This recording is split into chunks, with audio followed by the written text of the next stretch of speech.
أعوذ بالله من الشيطان الرجيم. بسم الله الرحمن الرحيم. لكن الذين اتقوا ربهم لهم جنات تجري من تحتها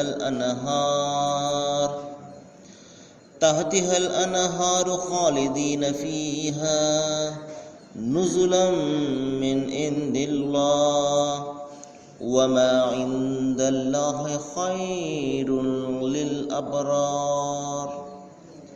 صدق الله العظيم. అనంత కరుణామయుడు అపార కృపాశీలుడు, పాలకుడు, పోషకుడు, సర్వలోక సృష్టికర్త, ప్రతిఫల దిన యజమాని అయిన అల్లాహ్ శుభనామంతో ప్రారంభిస్తున్నాను. సోదరిమణులారా, అయ్యలారా, అమ్మలారా, అస్సలాము అలైకుం రహమతుల్లాహి బరకాతు. దీని అర్థం సర్వలోక ప్రభువు సర్వేశ్వరుడు అల్లాహ్ మనందరి జీవితాలలో శుభాలను, శాంతిని కురిపించునుగాక. ఆమీన్. ఇంతవరకు మనము మానవులందరి మార్గదర్శక గ్రంథం, మానవులందరి ప్రభువు, మానవాళి కోసం ఆయన చివరి ప్రవక్త, మహాప్రవక్త ముహమ్మద్ సల్లల్లాహు అలైహి వసల్లం వారిపై నేటికి సుమారు 1500 సంవత్సరాలకు పూర్వం అవతరింపజేసినటువంటి చివరి మార్గదర్శక దైవ గ్రంథం దివ్య ఖురాన్ నుండి 3వ అధ్యాయం 199వ వాక్యం యొక్క అరబీ మూలంను విన్నాము. వీటి యొక్క తెలుగు అనువాదాన్ని ఆలకించండి. మరి ఈ జీవితము కొద్దిపాటి సుఖం మాత్రమే. మరి ఎవరైతే అవిశ్వాసంలో పడి ఉంటారో చివరకు వారందరూ కూడా నరకానికి పోతారు. అది భయంకరమైనటువంటి నివాస స్థలము. దీనికి భిన్నంగా ఎవరైతే తమ ప్రభువుకు భయపడుతూ జీవితం గడుపుతారో వారి కొరకు క్రింద కాలువలు ప్రవహించే స్వర్గపు వనాలు ఉన్నాయి. ఆ వనాలలో వారు కలకాలం ఉంటారు. ఇది అల్లాహ్ తరపు నుండి వారికి లభించే ఆతిథ్యం. మరి అల్లాహ్ వద్ద ఉన్నదే సజ్జనుల కొరకు అన్నిటికంటే శ్రేష్టమైనది. సుదలరా, స్వర్గవాసులను గురించి, నరకవాసులను గురించి దైవం ఇక్కడ తెలియజేస్తున్నాడు. ఎవరు స్వర్గానికి వారసులు అవుతారు, ఎవరు నరకానికి ఆహుతవుతారు, ఈ విషయాన్ని దైవం ఇక్కడ తెలియజేస్తున్నాడు. ప్రపంచ దేశాలలో, అంటే మన ప్రపంచంలో ఉన్నటువంటి అవిశ్వాసులందరూ కూడా దర్జాగా తిరుగుతుంటారు. ఏ అడ్డు, ఏ అదుపు లేకుండా, మరి ఏ హద్దు కూడా వారికి ఉండదు. హద్దులను అతిక్రమించి వారు జీవితం గడుపుతుంటారు. అయినప్పటికీ వారి మీద ఏ ఆపద కూడా రాదు. ఇంకా వారి వద్ద మరింత ధనం పెరిగిపోతూ ఉంటుంది. ఇంకా అనేక సౌకర్యాలు వాళ్లకు కలుగుతూనే ఉంటాయి. అయితే దీనిని చూసి సహజంగా ఒక విశ్వాసి మనసులో ఆలోచన కలుగుతుంది. నేనైతే మరి విశ్వాస మార్గంలో ఉంటున్నాను, దైవం విధించినటువంటి హద్దులన్నీ కూడా నేను మరి హద్దులలో లోబడి నా జీవితం గడుపుతున్నాను. మరి అవిశ్వాసులైతే మరి ఏ హద్దు లేకుండా, అదుపు లేకుండా జీవితం గడుపుతున్నారు.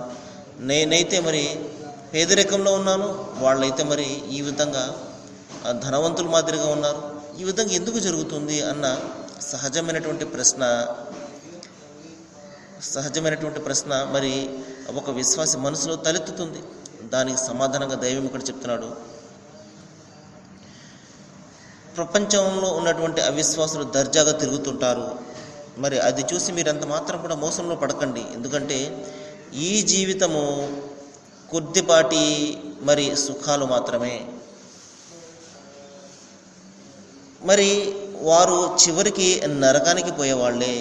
ఎందుకంటే ఇది భయంకరమైనటువంటి నివాస స్థలం. ఆ తర్వాత ఎవరైతే దీనికి భిన్నంగా ఎవరైతే తమ ప్రభువుకు భయపడుతూ జీవితం గడుపుతారో వాళ్ళ కోసమే స్వర్గము ఉన్నది, వాళ్ళ కోసమే స్వర్గం ఎదురు చూస్తున్నది అన్నాడు.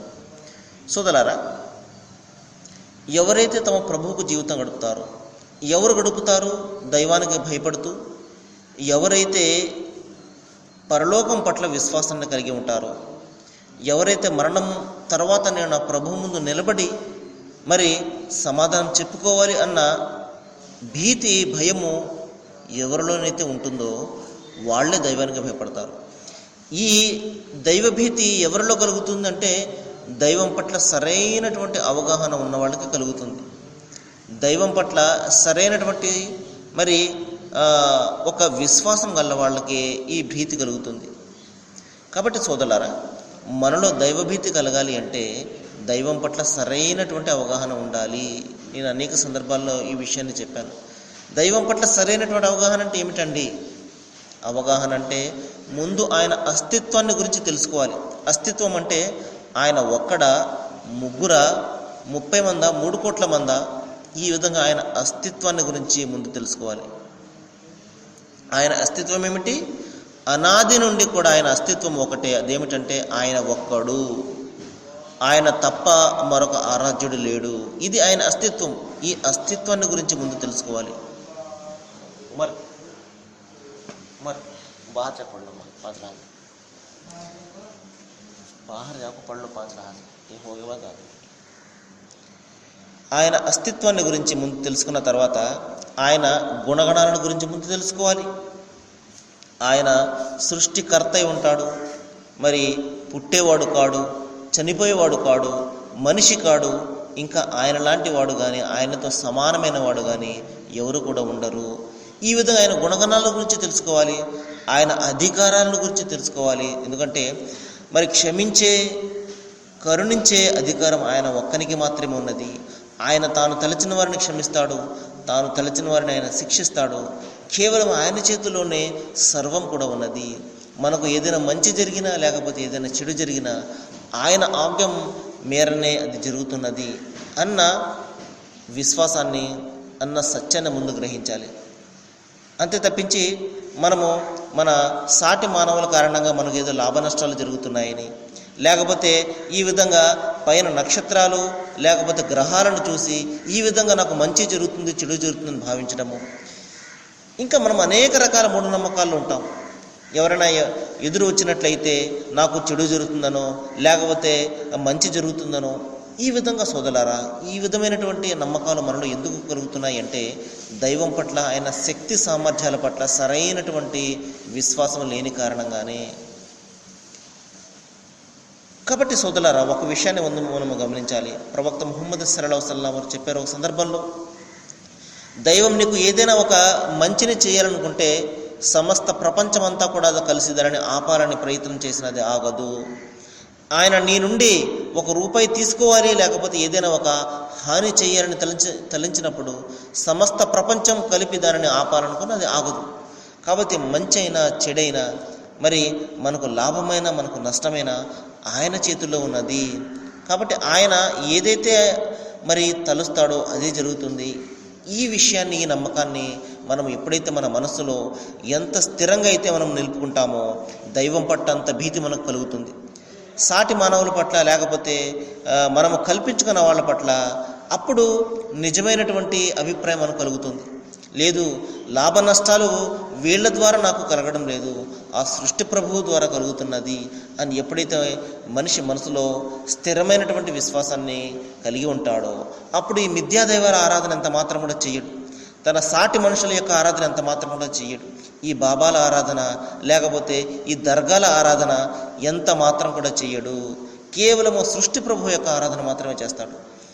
ఎందుకు ఈ రోజున మిథ్యాదైవాల ఆరాధనలో మనిషి కూరుకుపోయాడు అంటే సరైనటువంటి దైవభావన లేని కారణంగానే. ఈ విషయాన్ని మనం గమనించాలి. కాబట్టి సోదరులారా, దైవభీతి కలగాలి అంటే దైవం పట్ల నిజమైనటువంటి అవగాహన మనలో ఉండాలి. గ్రంథాల పరిశీలన చేయాలి. ఆయన అస్తిత్వం ఏమిటి, ఆయన గుణగణాలు ఏమిటి అనేది. మరి ఎవరైతే దైవభీతి గల వాళ్ళు ఉంటారో వారు మరి దైవం విధించినటువంటి హద్దులకు లోబడి తమ జీవితం గడుపుతారు. తమ మనసు ఎంతగా మరి ఆకర్షకాల వైపునకు వెళుతూ ఉన్నప్పటికీ కూడా వాటి జోలికి పోరు. స్థిరమైనటువంటి విశ్వాసాన్ని కలిగి ఉండి దైవం విధించినటువంటి హద్దుల్లో తమ జీవితాన్ని గడుపుతారు. ఇటువంటి వారే స్వర్గాన్ని ఆశించగలుగుతారు, స్వర్గం యొక్క అర్హతను సాధించగలుగుతారు.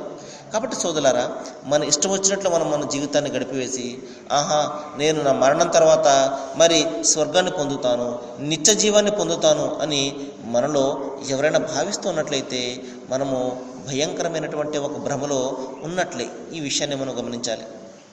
అంతిమ దైవ గ్రంథం ఖురాన్లో ఒక సందర్భంలో దైవం తెలియజేస్తున్నాడు, ఎవరు నరకానికి వెళ్తారు, ఎవరు స్వర్గానికి వెళ్తారు అనే విషయాన్ని గురించి.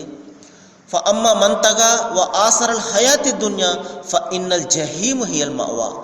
ఎవరైతే హద్దులు మీరు ప్రవర్తించి సత్యాన్ని తిరస్కరించి, దైవం ఒక్కడే అన్న సత్యాన్ని తిరస్కరించి హద్దులు మీరు ప్రవర్తించి ఎవరైతే మరి తమ జీవితాన్ని గడుపుతాడో, ఈ ప్రాపంచిక ఆకర్షకాల వెంట ఎవడైతే పడతాడో వాడు తన నివాసాన్ని నరకంలో నిర్మించుకుంటాడు. వ అమ్మ మన్ ఖాఫ మకామ రబ్బిహి నహన్ నఫ్స అనిల్ హవా ఫఇన్నల్ జన్నత హియల్ మఅవా. మరి ఎవరైతే తన మనస్సును అదుపులో పెట్టుకొని ఒక రోజున నేను నా ప్రభువు ముందు నిలబడాలి, సమాధానం చెప్పుకోవాలి అన్న భీతితోటి తన జీవితాన్ని గడుపుతాడో వాడు తన నివాసాన్ని స్వర్గంలో నిర్మించుకుంటాడు అని దైవం చెప్పడం జరిగింది. కాబట్టి సోదరులారా, స్వర్గానికి పోయేవారు నరకానికి పోయేవారు ఎంత మాత్రం కూడా ఒకటి కాదు. ఎందుకంటే ఈ తారతమ్యత ప్రపంచంలో ఏమాత్రం కూడా మనకు కనబడదు. నరకానికి పోయే వాళ్ళే ఇంకా ఉన్నతమైనటువంటి స్థానాల్లో ఉంటారు, ఉన్నతమైనటువంటి జీవితాన్ని గడుపుతూ ఉంటారు. అంత మాత్రం చేత మరి ఈ ప్రపంచాన్ని వారు సాధించారు కాబట్టి పరలోకం కూడా వారిదే అని మనము భావిస్తున్నట్లయితే చాలా పొరపాటు. ఎందుకంటే పరలోకంలో ఈ స్థానాలన్నీ కూడా మరి తారుమారైపోతాయి. ప్రపంచంలో ఏ మాత్రం కూడా విలువ లేని వాళ్ళు ఉంటారు, వారు దైవభీతి పరులే ఉంటారు. వారి వద్ద ధనం ఉండదు, దర్పం ఉండదు, గౌరవం ఉండదు, ఏమి కూడా ఉండదు. సమాజంలో అత్యంత తక్కువైనటువంటి స్థాయిలో ఉంటారు. కానీ సోదరులారా, పరలోకంలో వీరే ఉన్నతమైనటువంటి స్థానాల్లో ఉంటారు, ఉన్నతమైనటువంటి స్వర్గాల్లో వీరు ఉంటారు. మరి ఇక్కడ ఎవరైతే డబ్బు దర్పాలతోటి తమ అహంకారాన్ని ప్రదర్శిస్తూ ఉంటారో వారు అధ్వాన్నమైనటువంటి నరకం యొక్క మరి నరకం పాలవుతారు. ఈ విషయాన్ని మనం గమనించాలి. సోదరులారా, దైవం ఇక్కడ తెలియజేస్తున్నాడు, ఎవరైతే తమ ప్రభువుకు భయపడుతూ జీవితం గడుపుతారో, ఎందుకంటే ఎవరైతే తమ ప్రభువుకు భయపడతారో వారే దైవం విధించినటువంటి హద్దులకు లోబడి జీవితం గడుపుతారు. లేకపోతే దైవం విధించినటువంటి హద్దుల్లో జీవితం గడపడం అంటే అంత తేలికైనటువంటి విషయం కాదు. అనుక్షణం కూడా మరి మనిషిని చెడు వైపునకు లాగివేసే ఈ ఆకర్షకాల నుండి తట్టుకోవాలి అంటే అతనికి అత్యంత సహనం కావాల్సి ఉంటుంది. ఆ సహనము కేవలము దైవభీతి కారణంగానే అతను జనిస్తుంది. దైవం నన్ను చూస్తున్నాడు అన్న భీతి కారణంగానే అతనిలో ఆ శక్తి జనిస్తుంది తప్పించి మరి ప్రపంచంలో మరే శక్తి కూడా అతనిని మార్చేది కాదు. సోదరులారా, ఏ మందు మాకు కూడా అతని మీద పనిచేయదు. కేవలము అతని దైవభీతి మాత్రమే అతన్ని రక్షిస్తుంది, అతనిని చెడుల నుండి రక్షిస్తుంది. నేను నా ప్రభువు ముందు నిలబడాలి, స్వర్గాన్ని నేను సాధించాలి, నరకం నుండి నేను రక్షింపబడాలి అన్న ఆశ కారణంగానే అతనిలో దైవభీతి జనిస్తుంది. అందుకనే ప్రవక్త ముహమ్మద్ సల్లల్లాహు అలైహి వసల్లం చెప్పారు, ఎవరైతే ఈమాన్ మరియు ఎహ్తిసాబ్ అంటే విశ్వాసము మరియు ప్రతిఫలాపేక్షతోటి ఎవరైతే మరి జీవితం గడుపుతారో వారికే స్వర్గము అన్నారు. కాబట్టి విశ్వాసం ఉండాలి, ప్రతిఫలాపేక్ష కూడా ఉండాలి. మరణం తర్వాత నేను నరకాన్ని తప్పించుకోవాలి, స్వర్గాన్ని సాధించాలి, భూమి ఆకాశాలంత విశాలమైనటువంటి స్వర్గానికి నేను వారసుని కావాలి. అంతేకాదు, నేనే కాదు, నాతో పాటు నా భార్య బిడ్డలు, నా తల్లిదండ్రులు, నా సోదరులందరూ కూడా స్వర్గవాసులు కావాలి. అందరం కూడా ఏ విధంగా అయితే ఇక్కడ ఆనందంగా ఉన్నామో స్వర్గంలో కూడా మేమందరం కూడా కలిసి ఉండాలి అన్న కోరిక అతనిలో కావాలి. ఎప్పుడైతే ఆ కోరిక ఉంటుందో అప్పుడే అతను మరి ఈ చెడుల నుండి బయటపడడానికి ప్రయత్నం చేస్తాడు. ప్రపంచం వెంట పరుగులు తీయడానికి అతను జంకుతాడు. నాకు ఈ ప్రపంచం కాదు, పరలోకం ముఖ్యము, పరలోకాన్ని గురించి నేను ఆలోచన చేయాలి అని అతను తన జీవితాన్ని సక్రమమైనటువంటి రీతిలో అతను మలుచుకుంటాడు. నైతికబద్ధమైనటువంటి జీవితాన్ని గడుపుతాడు. మరి సమాజంలో ఉన్నటువంటి ఈ చెడుల నుండి అతను బయటపడతాడు.